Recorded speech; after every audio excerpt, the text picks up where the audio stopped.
Good morning or good afternoon. I'm not sure where all of you are, maybe good evening. My name is Katie Russo. Welcome to our personal and virtual safety workshop. So I'm Katie Russo and I'm from the Intercultural Programs Office. Our team helps international students transition to the United States, and we also provide global engagement opportunities for the campus. One thing we thought would be very helpful was this workshop to talk about how to keep yourself safe, both in person when you're living in the US and virtually, because I know a lot of you might be studying online right now and studying in your home countries. So you'll meet my presenters in a few minutes, but I'm joined by David Spiegelmeyer from the UT Dallas Police Department, one of my favorites, and Renee Stone from the Information Security Office. And so these are two offices on campus that truly help keep students, faculty, and staff members safe, and they have so much knowledge and information to share. So without further ado, I will allow Dave to start speaking, and thank you for joining us.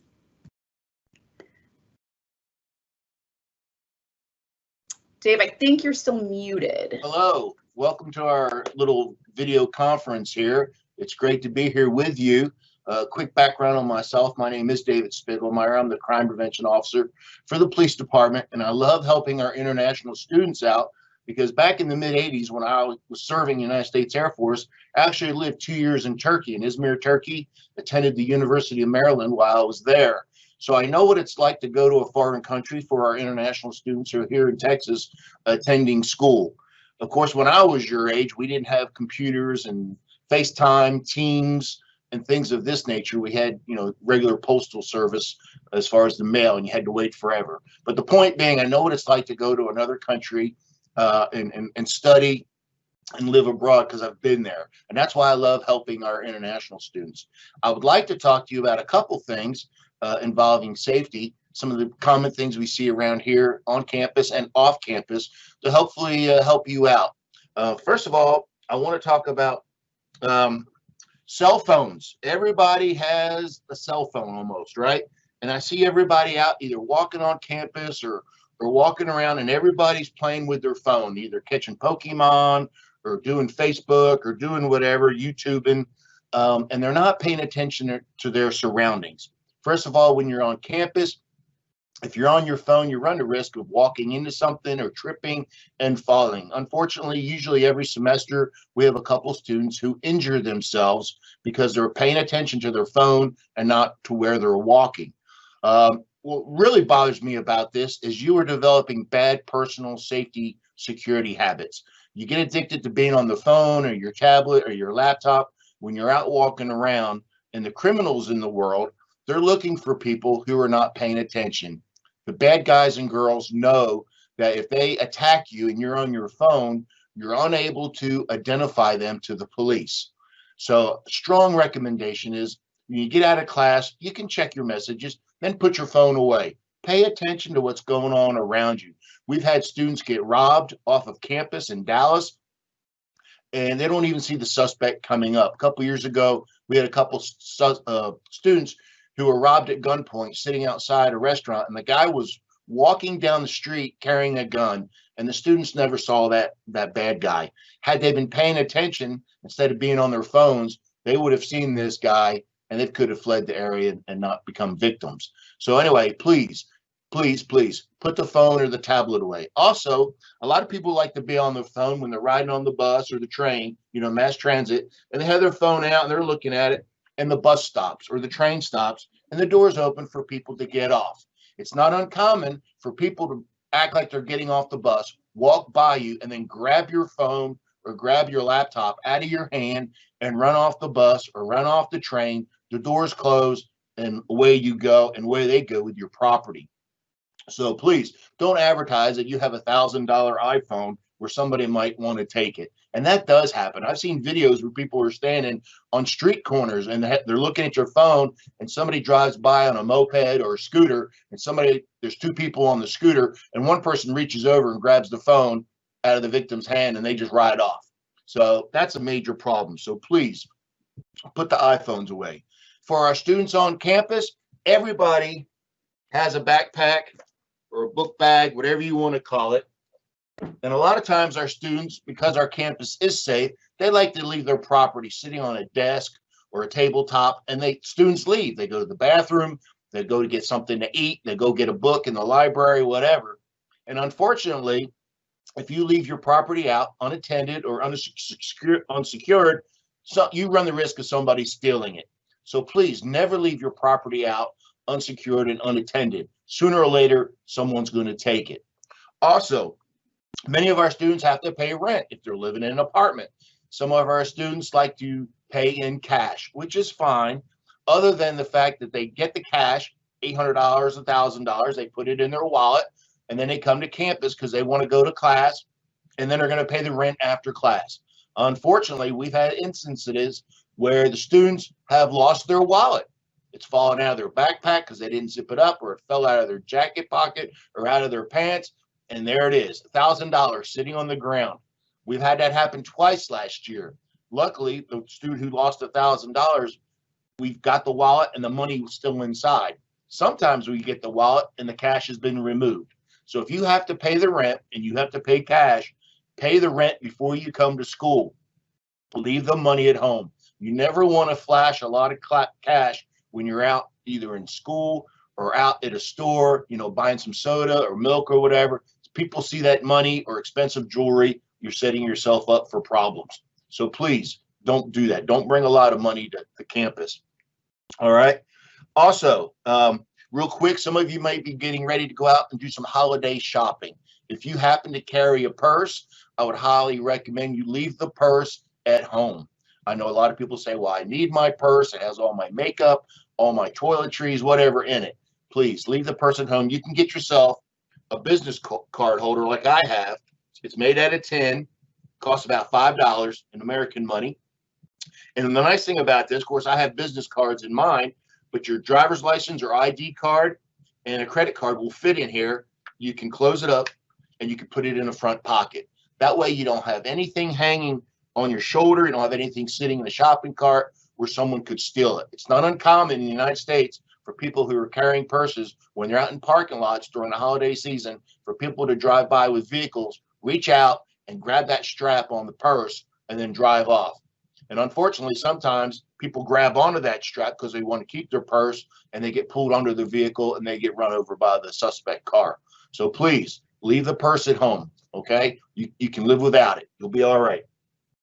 I would like to talk briefly about some email scams that we get here on campus. I just got a couple here recently, so I printed them off really quick. Just want to highlight some stuff. I know Renee is going to go over some things as well with you.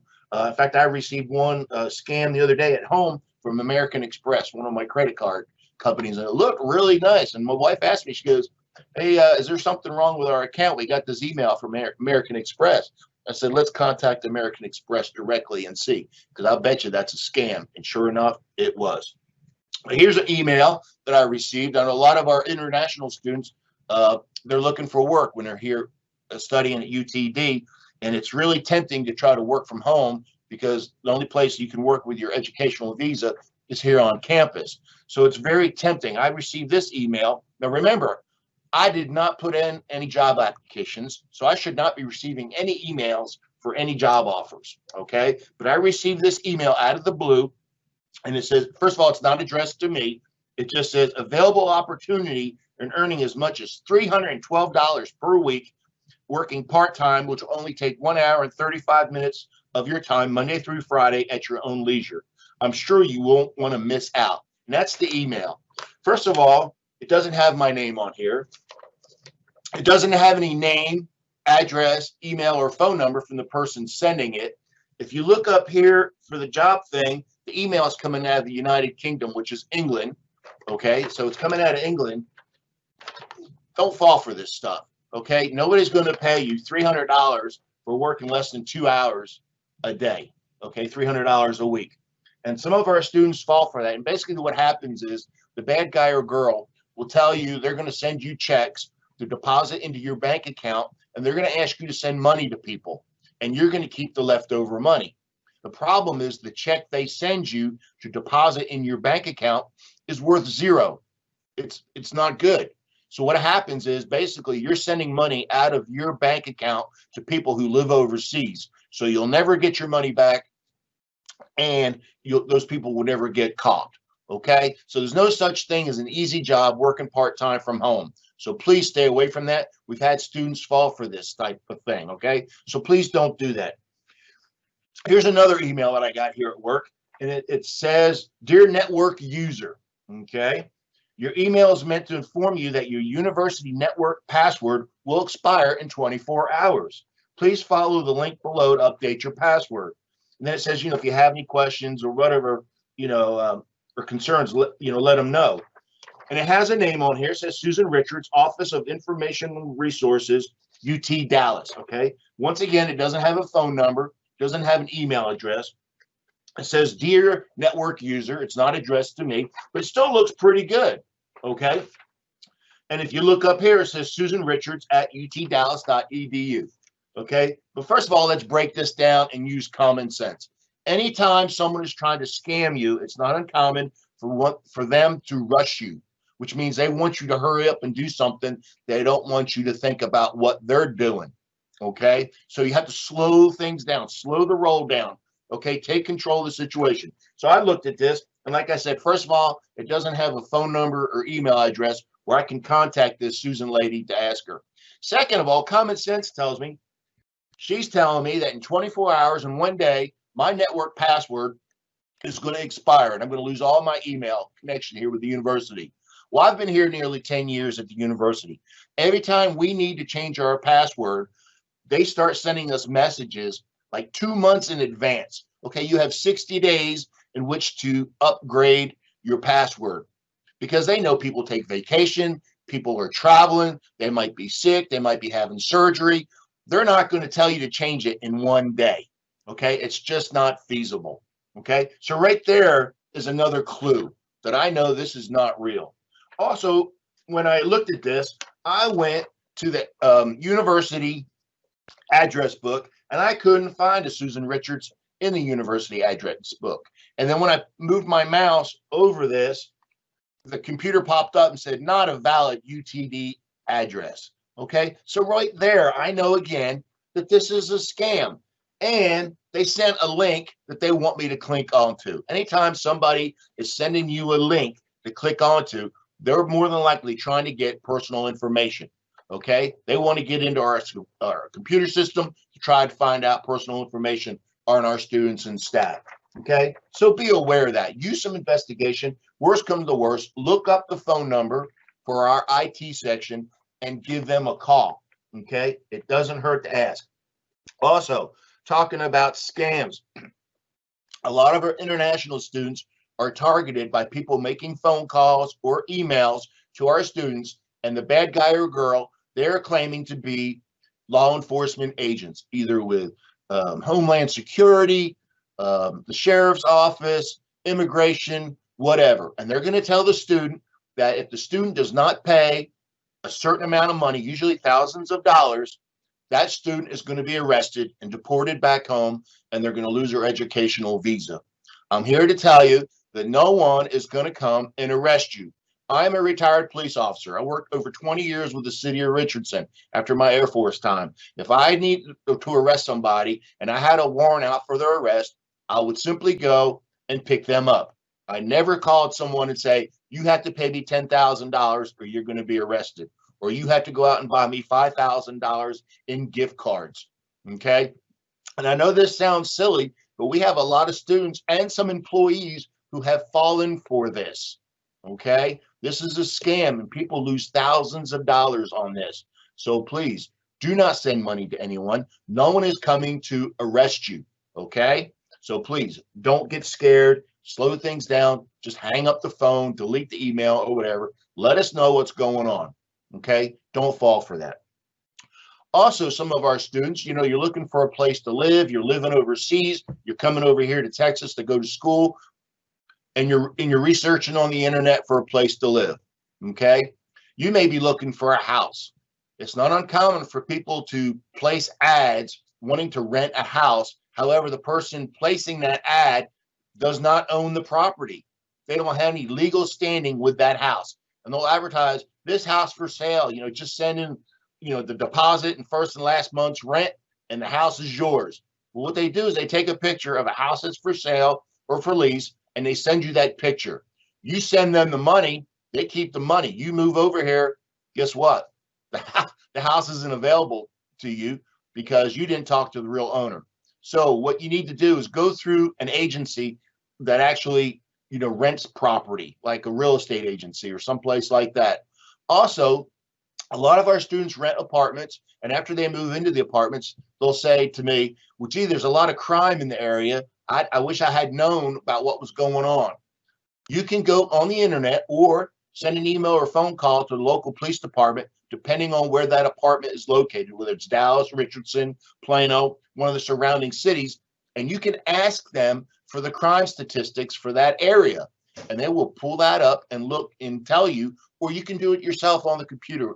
Many police departments have mapping that you can go to and find the crime stats for what's going on in that area. That way you know beforehand exactly what's going on and if you want to live there. Now, I know some of our students, many of our students, where they live is dictated by what they can pay in rent, you know, how much it costs. I understand that. But remember, sometimes you do get what you pay for. Housing on campus here, some people say it's a little too expensive. I'm telling you, it's a lot safer living on campus than off campus. So, I mean, the call is yours, but do yourself a favor. Look before you sign the lease. You can see what the crime stats are if possible. And remember, there's safety in numbers. So if you're walking to the bus, you know, go with friends. Stay in well-lit areas. Don't flash a lot of cash, anything fancy. I would also recommend wearing shoes you can run in. You know, ladies, don't wear high heels. You know, wear sneakers. You know, dress down. You know, be comfortable. And that way you have less opportunity for something to happen to you. Okay. Also, this is kind of embarrassing, but something that we have to talk about regarding scams. You know, the internet is really a big thing right now. And a lot of people like to go in chat rooms and talk about stuff. And it's not uncommon. This happens here at this university as well as other colleges around the country where, let's say I'm a student. I'm on the internet. I'm talking with somebody. And the person on the other end will say, hey, Dave, you have a camera or FaceTime or Skype on your computer? And I'll say, yeah. And they'll say, well, I have one too. Why don't you turn it on? And I'll turn mine on so we can see each other. So we turn it on. And of course, it turns out I might be talking to a young lady. And of course, a young lady is going to be very pretty. And next thing I know, she's going to convince me that she's going to take her clothes off and I need to take my clothes off so we can have sex. Okay. And basically, we're performing sex on ourselves. Okay. What the student doesn't know is that while this escapade is going on, that student, he or she, is being filmed. And about halfway through this adventure, the camera goes blank, and then the student is informed that they are being filmed. And if they don't send thousands of dollars to the person making the film, that this video is going to be released on social media to all their Facebook contacts and people like that. And students are freaking out. We had this report, actually it happened 2 weeks ago here on campus. It does happen quite a bit, okay? And so what I'm saying is, you know, don't have sex with a computer on. You know, you have to ask yourself, why is this person who I don't know taking off their clothes? Okay. It's like fishing. Okay. They're throwing you the bait to see if you're going to bite. Hook, line, and sinker. All right. They're reeling you in. Okay. You're all smart. That's why you come to this school. Okay. But I know we're human beings. We're sexual creatures, and it's easy to get caught up with this. But please, you know, ask yourself, why is this person taking their clothes off? Why do they want me to take my clothes off? I don't know this person. They're setting you up to try to rip you off and scam you. Okay. So please think about what I'm telling you and, you know, don't fall for that. Okay. So we talked about scams. We talked about that. Basically, that's all I have at this point. We talked about, oh, yes, one more thing. If you're here on campus and you use the lockers, like at the gym or the testing center, places like this, please, before you walk away from your locker, physically make sure that it's locked. I can go over to the activity center and walk around and check the lockers, and all the lockers will be in the locked position. However, the students did not enter the combination correctly. So do yourself a favor, do the combination like the instructions said, but before you walk away, physically make sure that it is locked, okay? Because I can go over there on a regular day before the COVID hit, and it was not uncommon for me to find 5 or 10 lockers that were in the locked position, and I opened them right up, okay, because the students failed to do the combination correctly. So like I said, do yourself a favor and make sure those are locked. That's all I have for right now. I'm glad that you joined us. I will be here if you need questions later on. I'm trying to keep this short and sweet and not throw too much at you. I know Renee is going to talk also about computer safety and some scams. She has a great presentation for you. So Miss Renee, if you would at this time, it's all yours. Thank you, Dave. So Renee is going to talk about scams and information security. So Renee, I will send you live. There we go. I think you need to unmute yourself, Renee.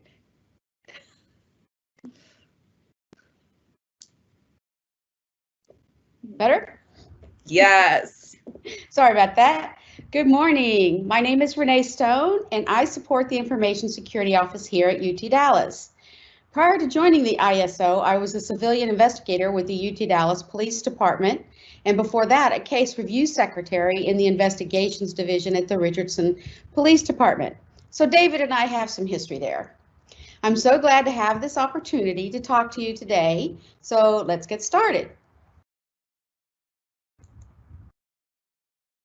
All members of our campus community are working together to stop cyber criminals.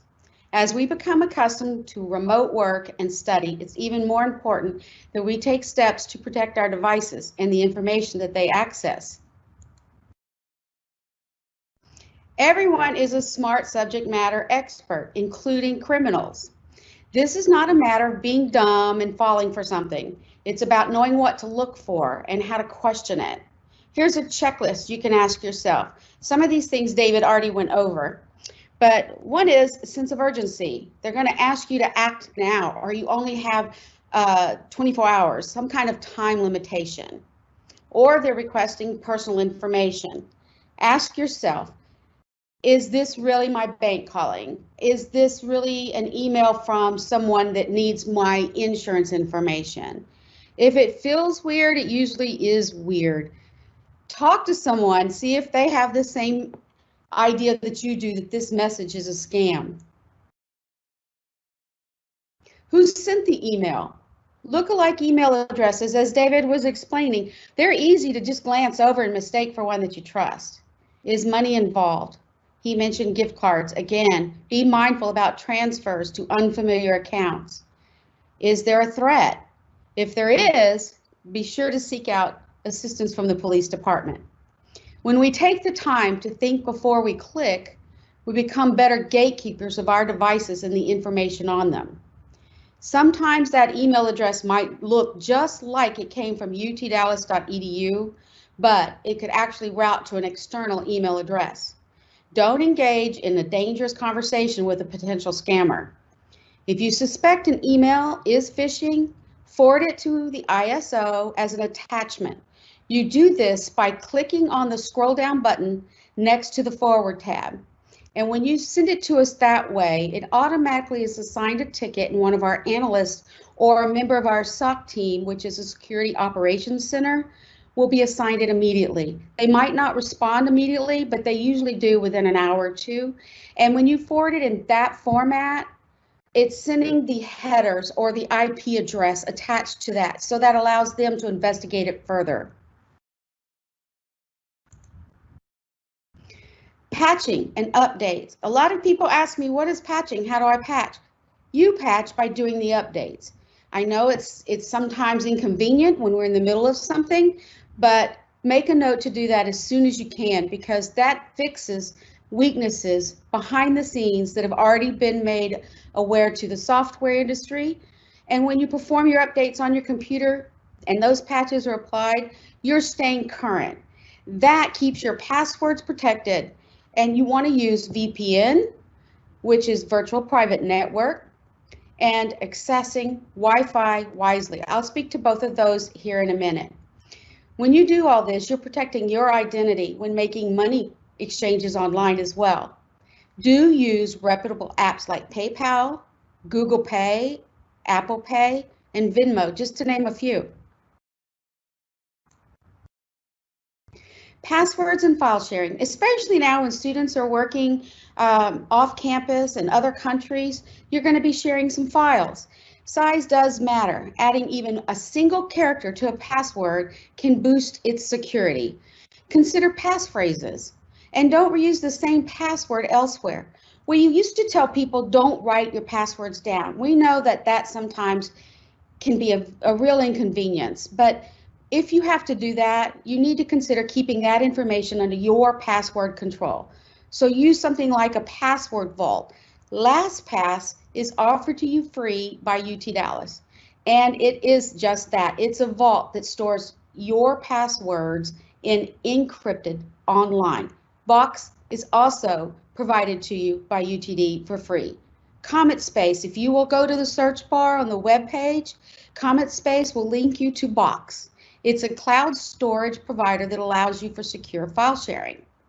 You can set up your personal files and your school files, maybe even business files. Just be careful not to cross them because you might be sharing something with the wrong people. It supports many different file types, JPEGs, executable files, and you now get unlimited storage space. We used to have that limited to 1 terabyte per person, but now it's unlimited, although individual files are still limited to 15 gigabytes. I have to say, never share access codes to join remote class sessions. Class materials are not allowed to be copied or distributed to outsiders of the class. Transaction logs are in place to monitor these types of occurrences, and both may be policy violations and/or result in disciplinary action. Use caution not to share things with people that you're not real familiar with. Okay, Wi-Fi security at home. A lot of people do feel secure at home. I feel secure at home, but when you get your Wi-Fi security, you'll want to change the default name or the SSID. That is a case-sensitive 32 alphanumeric character identifier for your network. Enable your network encryption using the WPA2 or WPA3, not the WEP. The WEP will allow you to connect one device to another, but it's really stronger to use the WPA2 or WPA3. These are all security certified programs that were developed by the Wi-Fi Alliance to secure your wireless networks. Turn off network name broadcasting like for a restaurant. Not for you, it's good for them. Oh, I'm sitting here, I'm enjoying my meal, and I'm going to broadcast that on Facebook. That not only tells people you're not at home, and your home is now vulnerable and everything in it, but when that wireless device searches the area for wireless networks, it's going to detect that SSID to be able to associate with the router. SSID broadcast is enabled by default, but you may also choose to disable it on your device settings. It's worth checking it out. Keep your router software firmware up to date and make sure you have your operating system firewall function enabled. This is one of the best ways to protect your information and that of UTD. Wi-Fi in public. When using public Wi-Fi without proper security, someone can easily hop onto your network. They eat up your bandwidth and they can steal information off your computer or even infect machines on your network with a virus. Always make sure you have a good firewall turned on. HTTPS is the hypertext transfer protocol, meaning the transfer of information from a sender to a receiver. Our analysts call those packets of information. When you see that letter S, that means the site has added security like encryption. They have to pay for that, but they want your business, so they're going to pay for that to protect your information. VPN stands for Virtual Private Network, as I mentioned before. UT Dallas requires you to use its VPN, thus extending its private network across a public network for added security. Safe downloading. You'll want to ensure you have effective and updated antivirus, anti-spyware, and firewall running before you start downloading. Download executable files the .exe, and other file types with extreme caution. Some of these can be used by programs to run malware on your computer, causing malicious things to occur. Be sure to download from reputable sources. If you're on Facebook, for instance, and you see something on the sidebar that you are interested in, make a note.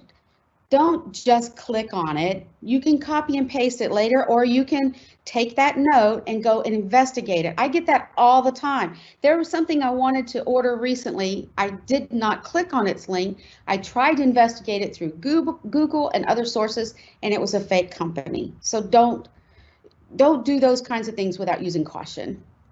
Use trusted download websites rather than peer-to-peer systems to obtain programs. Download music only from paid sites like iTunes or Spotify or other trusted retailers' websites. And don't share material that is under copyright.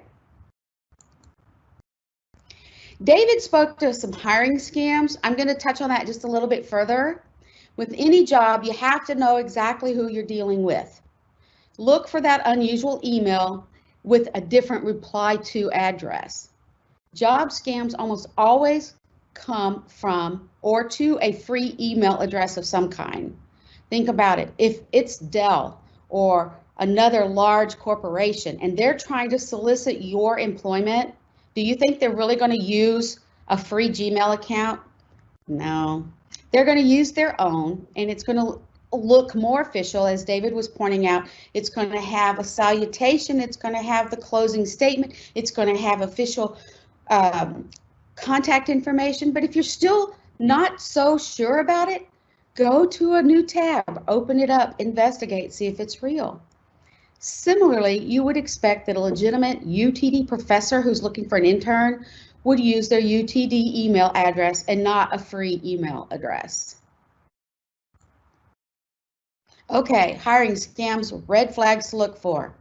Here we go again. Money offered in advance.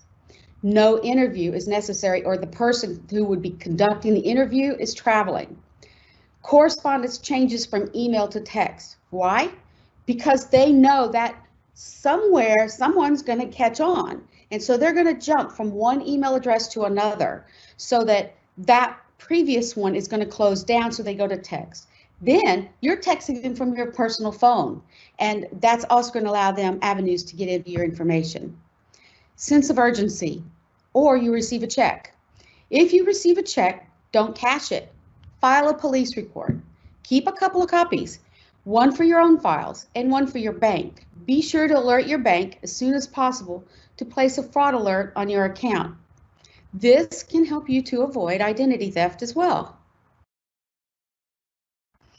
Identity theft is on the rise. When I was working with the Richardson Police Department, at that time, I think it was taking 7 years to recover.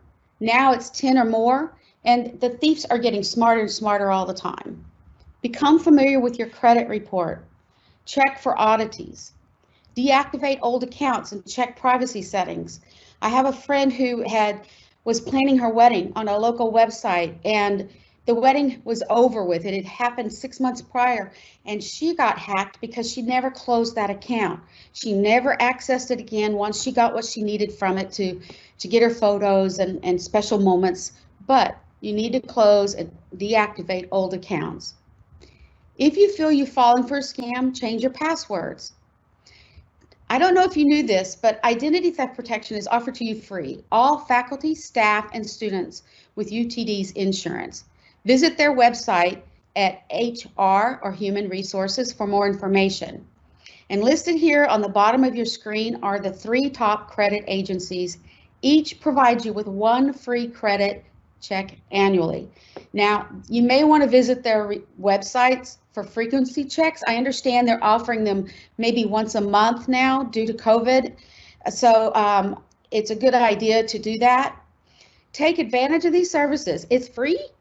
And if you learn they have been credit applications that you did not make, you can place a freeze on any one of those accounts. Used to cost $10 to freeze and $10 to unfreeze. Right now, it's not costing anything because of COVID, and they're trying to help you.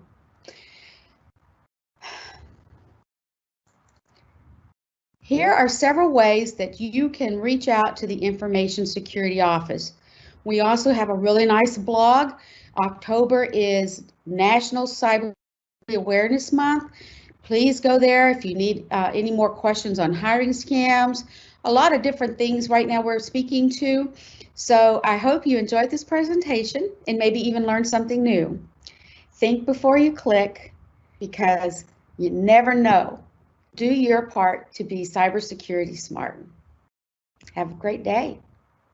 Thank you. Thank you, Renee. And thank you, Dave, of course. So I didn't mention before, but there is a conversation box. You'll see two little boxes with a question mark. You can type questions in there, and these guys are going to stick around for a little while longer to see if we have questions. Renee, I did put the information security email address in there. So she mentioned if you get a phishing email, which I have to tell you, I probably get a phishing email once a month to my UT Dallas email address, and I will forward that as an attachment to info security. Sometimes it is phishing, sometimes it's just me being suspicious, and they say, no, this looks legitimate, which I'm so glad. And it's wonderful that we have this office that takes care of us in this way. But we will let you guys take some time to formulate your questions. In the meantime, Dave, I have a question for you. So a lot of our students who live off campus, might be sharing an apartment. What are your recommendations to make sure that they keep themselves and their roommates safe off campus? Well, a couple of things you can do. First of all, if you have the option to look at an apartment complex before you sign the lease, go several times at different times, meaning, go one time during the day and look at the property, go on a weekend. And then if you have the opportunity, go at night, see what type of activities going on, check out the lighting. Are there light bulbs that should be replaced? Are there fences that are falling apart? Just basic maintenance. If those things are not being kept up, you may want to reconsider moving in there, because chances are, if you have a maintenance concern or a safety concern, it's probably not going to be addressed in a proper way to correct that. Also, another thing you can do, in fact, several years ago, I went to a student's apartment. She had just transferred from another college, was living right off campus in an apartment, and she and her mom were really concerned about her security. So I went over to her apartment and checked out her deadbolt locks, checked out her window locks, and this type of thing. We do it free here at the police department, as long as they live close to the campus. And when I worked for the city, we did this all the time within the city of Richardson. A couple of things you can do. You can check when you have say your front door, you have your deadbolt lock. Open the door and then, extend the deadbolt. That's called a throw. It should be at least 1 inch long, and then push on it. Make sure it stays engaged. And then also check the hole inside the strike plate. That's the little metal piece that's on your door frame. That opening has to be at least 1 inch deep or deeper. Just be careful, because there might be some sharp wood in there. If you have any tools, you can also back out one of the screws on the strike plate. It's not uncommon when people install those locks, the strike plate, the screw is about 1/4 inch. It's a very small screw. That's not really doing you any good as far as security. You want to have about 2.5 to 3 inches of screw in length. And that way the screw goes through, into the strike plate, through the trim piece, which is a very thin piece of wood, and then it'll go through an opening inside the wall and then go inside a stud, which is either metal or wood, depending on the construction of the apartment. More likely it's wood, and that's going to better secure your front door, because if somebody tries to kick in your door, you want to make sure that it's not going to, break open on the first attempt. Okay. Another thing you can do is, if you have a peephole, a viewfinder in your front door, have your friend stand outside and squat down. When you close the door and look through the view hole, the peephole, you should be able to see their head and shoulders when you look through the peephole. If you can't, then that peephole needs to be changed so you have a wider angle of visual observation. And that way you can see it, because you don't want somebody knocking on the door, squatting down, you don't see anybody, you open the door, and then they charge you and get you on the floor and do whatever they want to do to you. So that's a problem.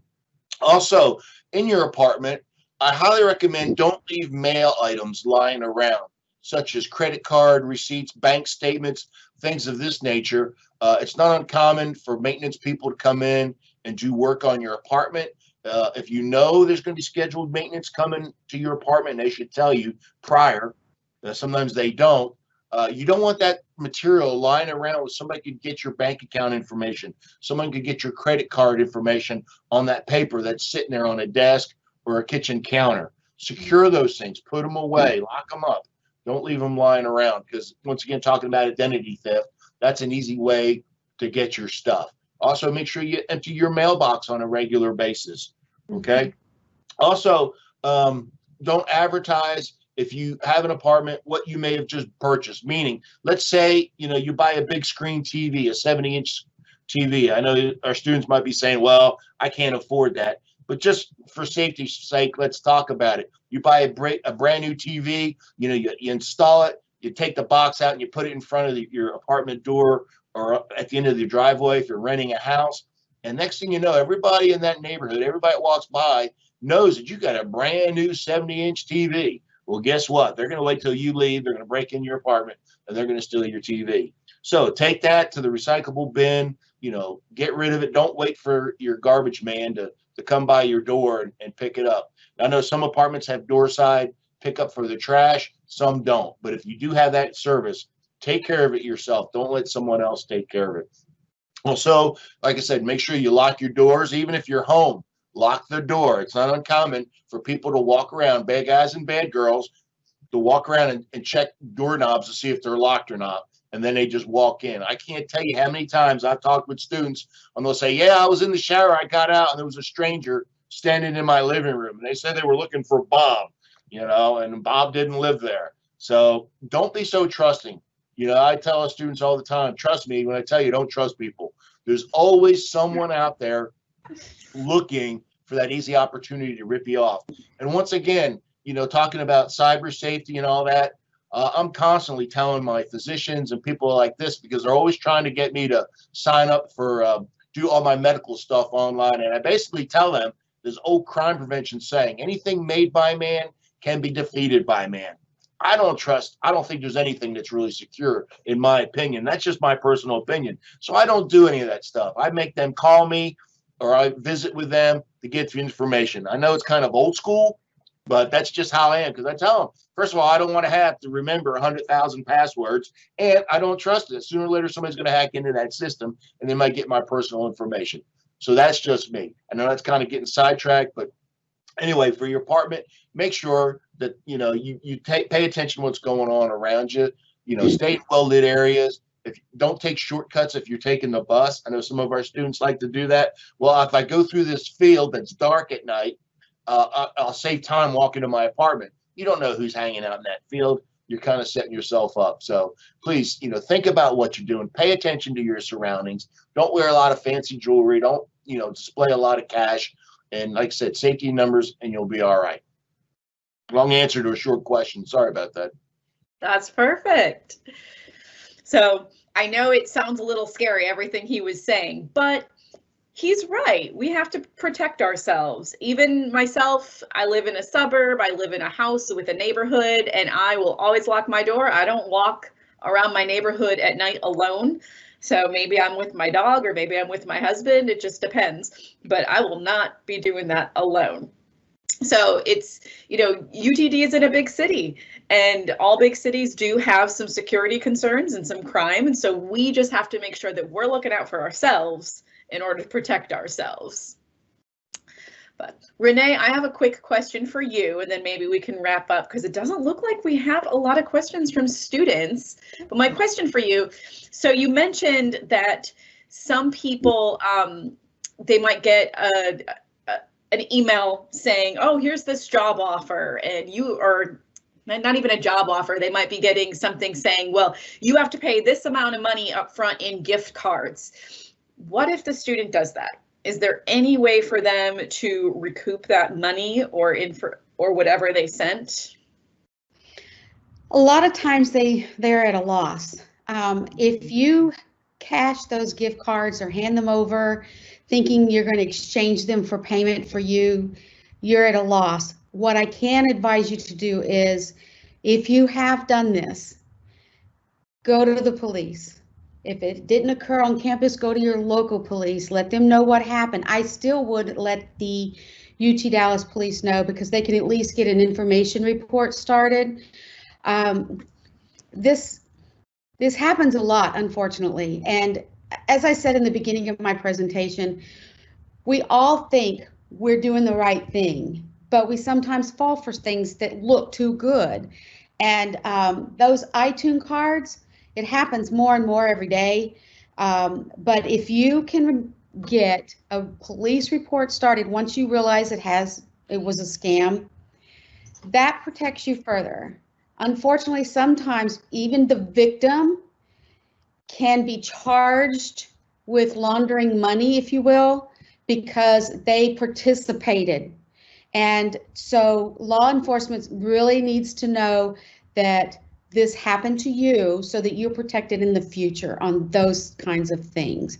There's a whole lot more questions and answers and links on our website that can give you a lot more in-depth information on what to do and how to handle it.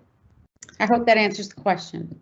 Absolutely. Thank you, Renee. I asked that one specifically because every year I will say I have students who tell me that, well, I got this email and they told me I had to bring Walmart gift cards and send them the codes. And yeah, unfortunately, that's then oftentimes money at a loss for that student. And so I want to make sure that you all don't experience that, because we are here to support you, but you have to support yourself and protect yourself as well. And so, but I did not know that the victim could be charged with money laundering. That's interesting. It happens often, but don't be afraid to report it.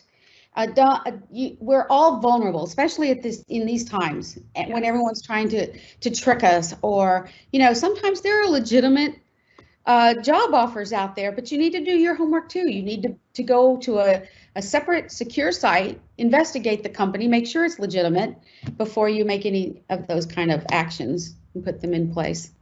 Absolutely. So like I mentioned before, anytime I receive an email that looks a little suspicious, I send it to WiFi Security, and sometimes it's completely valid. And I kind of think, oh, okay, well, I'm glad at least they checked it. Sometimes it's not, and they say, oh, thank you, and they start seeing it around campus. Yeah. Same thing with these types of scams. If you think something is just not right, send it to the UT Dallas police. Give them a call and ask, because I'd rather you ask than be scammed out of something. Sure. Mm-hmm. Absolutely. But it looks like we don't have any more questions. So I did put a few links and some email addresses. I put the UT Dallas Police Department's phone number also in the chat. So please make sure you're taking a look at that. But thank you so much for coming, everyone. We appreciate it. And we will see you next time.